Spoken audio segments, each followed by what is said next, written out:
Hello everyone, welcome to English tutorials. আজকে আমাদের আলোচনায় এইচএস 2022 ইংলিশের কিছু সাজেশন বা কিছু ইম্পর্টেন্ট প্রশ্ন।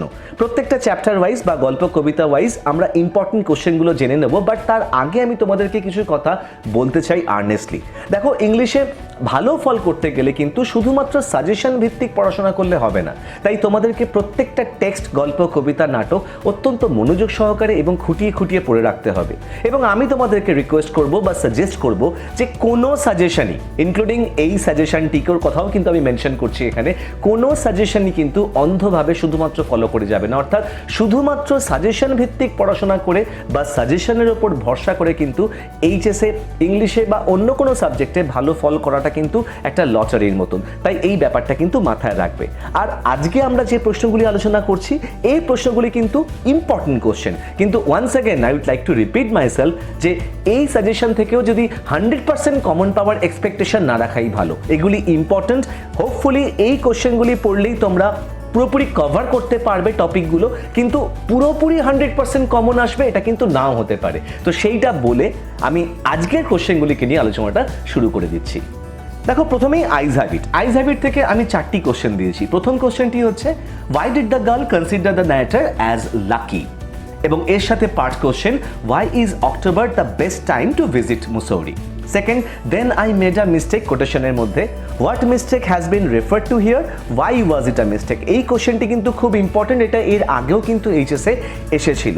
ওয়ান্স অ্যাগেন এটা ইম্পর্টেন্ট, তাই এই প্রশ্নটা একটু ভালো করে মন দিয়ে করে নিও।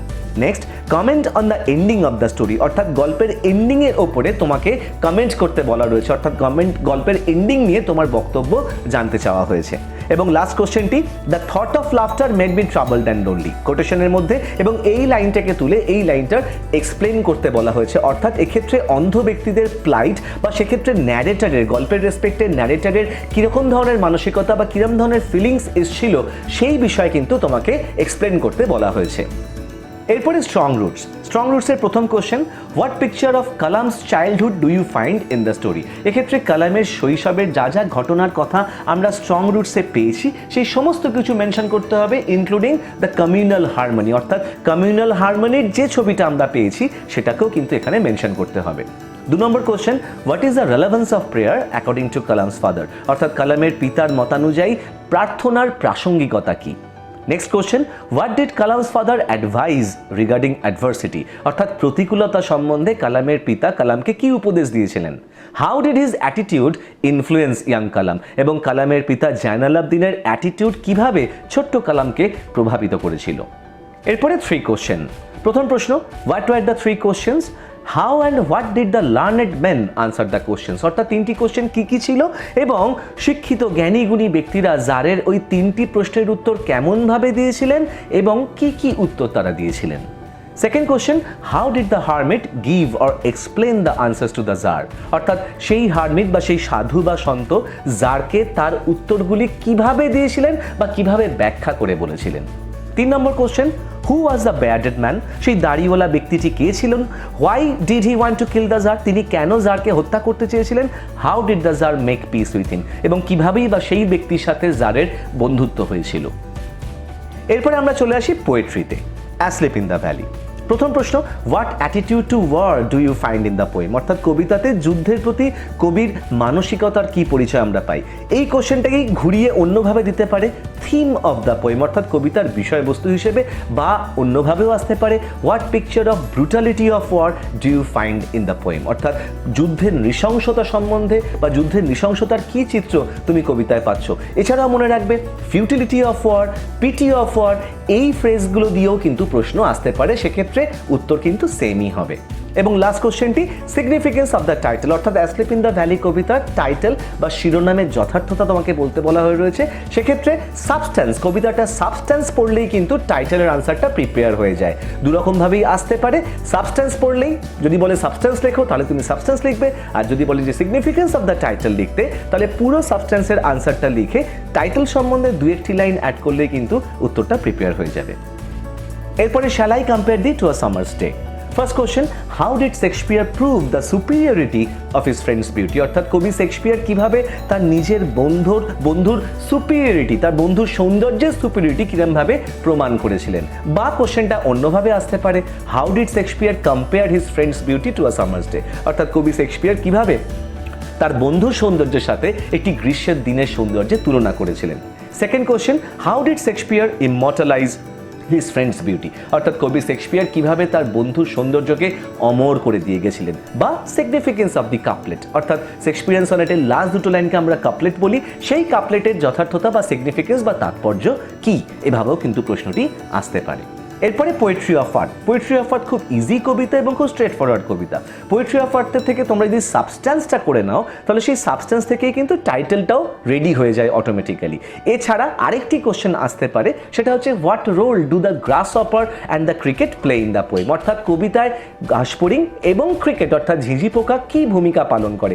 এটাও কিন্তু প্রকারান্তরে সাবস্ট্যান্সেরই আনসার। তাই I would like to suggest you all যে তোমরা পোয়েট্রি অফ আর্টটাকে পরীক্ষায় অ্যাটেম্প্ট করো এবং এই কবিতাটির সাবস্ট্যান্সটা খুব ভালো করে পড়ে নিও।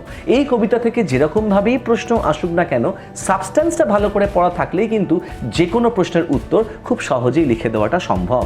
এরপরে আমরা চলে আসছি নাটকে, অর্থাৎ দ্য প্রপোজাল। প্রপোজালের মধ্যে তিনজনের ক্যারেক্টার, তিনটি মেইন চরিত্রের ক্যারেক্টারটা ভালো করে নেবে, লোমভ, চুবুকভ এবং নাটালিয়া। এছাড়া আরও দুটি কোশ্চেন আমি সাজেশনে দিয়েছি যে সোসাইটি অর্থাৎ সমাজের কি চিত্র আমরা এই নাটকে পাই। বেসিক্যালি এই সমাজের চিত্র কিন্তু এই নাটকটির থিম ওরিয়েন্টেড, ফলে নাটকের বিষয়বস্তু বা থিম যদি জানতে চাওয়া হয় তাহলেও কিন্তু তোমাকে বেসিক্যালি এই সোশ্যাল পিকচারটাই বা সোসাইটির পিকচারটাই কিন্তু তুলে ধরতে হবে।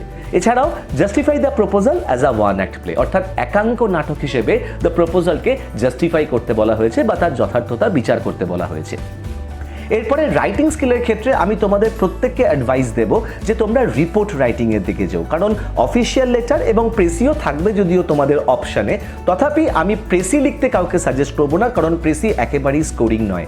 আর অফিসিয়াল লেটার বলতে কিন্তু একটা বিশাল সেকশন কভার করে, অর্থাৎ অফিসিয়াল লেটার বিভিন্ন রকমের হতে পারে, দেয়ারফোর অফিসিয়াল লেটার নিয়ে প্রিপারেশন নেওয়াটা একটু টাফ হয়ে যায়, ওয়্যারাজ রিপোর্ট রাইটিং অনেক সোজা এবং খুব ভালো নম্বর ওঠে।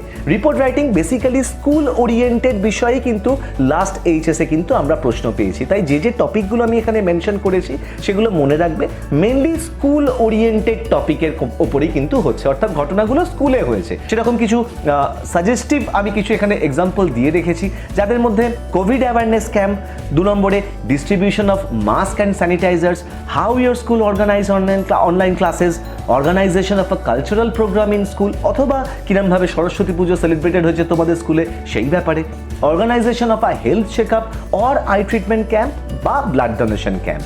এরপরে organisation of an online debate competition অথবা কুইজ কম্পিটিশন। 7 নম্বরে ট্রি প্ল্যান্টেশন প্রোগ্রাম, 8 নম্বরে report on an educational tour organised by your school, লাস্টে 9 নম্বরে how your school stood by the victims of Amphan cyclone, অর্থাৎ আমফান বিধ্বস্ত যে সমস্ত মানুষজন ছিলেন তাদের পাশে তোমার স্কুল কীরকমভাবে দাঁড়িয়েছিলেন সেই ব্যাপারে একটি রিপোর্ট, এবং লাস্টে literacy drive organised by your school, অর্থাৎ তোমার স্কুলের দ্বারা আয়োজিত একটি সাক্ষরতা অভিযান। হোপফুলি এই কটা রিপোর্ট যদি তোমরা একটু বাড়িতে প্রিপেয়ার করো, তাহলে এগুলোর মধ্যে থেকে যদিও বা কমন নাও আসে, তাহলে এগুলোও প্রিপেয়ার করা থাকলে কিন্তু অন্য যে রিপোর্টই আসুক না কেন তোমরা নিজেরাই খুব সহজে সেটাকে লিখতে পারবে। আশা করি এই সাজেশনটা তোমাদের পরীক্ষায় কাজে আসবে, এই সাজেশনটা তোমাদের কাছে হেল্পফুল বলে প্রুভড হবে। আর সবাইকে আমার পক্ষ থেকে বা ইংলিশ টিউটোরিয়ালস চ্যানেলের পক্ষ থেকে all the very best for your upcoming HS exam. সকলে ভালো থেকো, সুস্থ থেকো, মন দিয়ে পড়াশোনা করো, এইচএসে খুব ভালো নম্বর পেয়ে তোমরা জীবনে সাকসেসফুল হও, এটাই আশা করবো ইংলিশ টিউটোরিয়ালস চ্যানেলের পক্ষ থেকে।